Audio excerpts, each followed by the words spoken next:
Welcome back to my channel. আজকে আমি যে রেসিপিটি শেয়ার করব সেটি হলো বাঁশকরুল।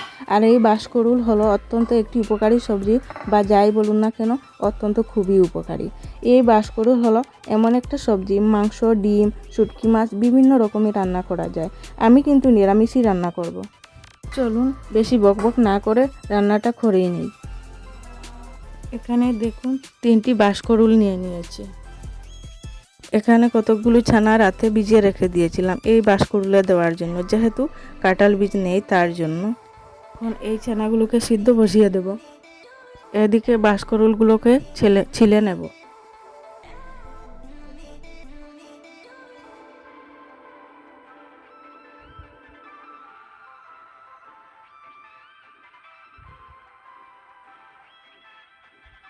এখন বাঁশকরুলটাকে ছিলে নিয়েছি, এখন কেটে নেব। একদম পাতলা পাতলা করে কেটে নেব।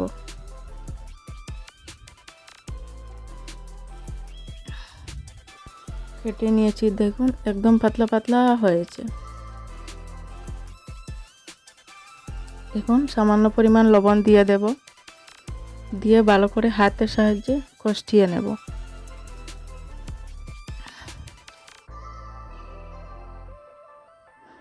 কষানো হয়ে গেছে, এখন ঢাকা দিয়ে 20 মিনিটের জন্য রেখে দিলাম। 20 মিনিট হয়ে গেছে, এখন ঢাকনাটা সরিয়ে নেব। দেখুন কি সুন্দর সফট হয়েছে, একদম নরম হয়েছে। দেখুন কিভাবে জল চলে আসছে করুল থেকে। এখন ধুয়ে নিলাম। এবারে কড়াইতে তেল দিলাম, 2টো তেজপাতা দিয়ে দিলাম।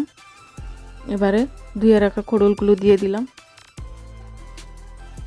এখন হালকা করে ভেজে নেব। একটু ঢাকা দিয়ে দিলাম। দেখুন ভাজা হয়ে গেছে। দিয়ে দিলাম আদা রসুন বাটা, দিয়ে দিলাম পেঁয়াজের পেস্ট, দিয়ে মিশিয়ে নিলাম।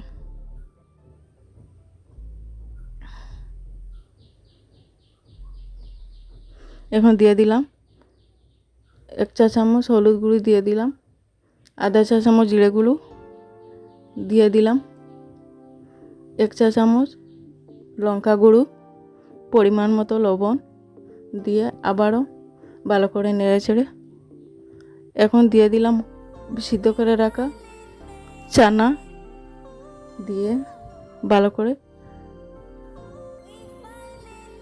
নেড়ে চেড়ে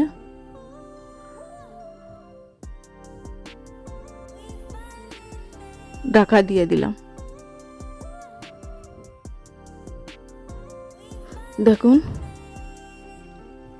ঢাকনাটা সরিয়ে নিলাম, একটুখানি জল দিয়ে দিলাম, দিয়ে আবার নাড়াচাড়া করে এবার করুলগুলোকে প্রেসার কুকারে ঢুকিয়ে দেব, যাহাতে তাড়াতাড়ি হয় আর করুলগুলো সফট হয়। দেখুন কুকারে ঢুকিয়ে নিয়েছি।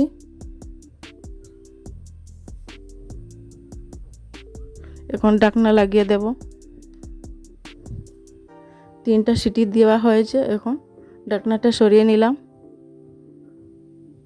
দেখুন কি সুন্দর করুল রান্না হয়েছে।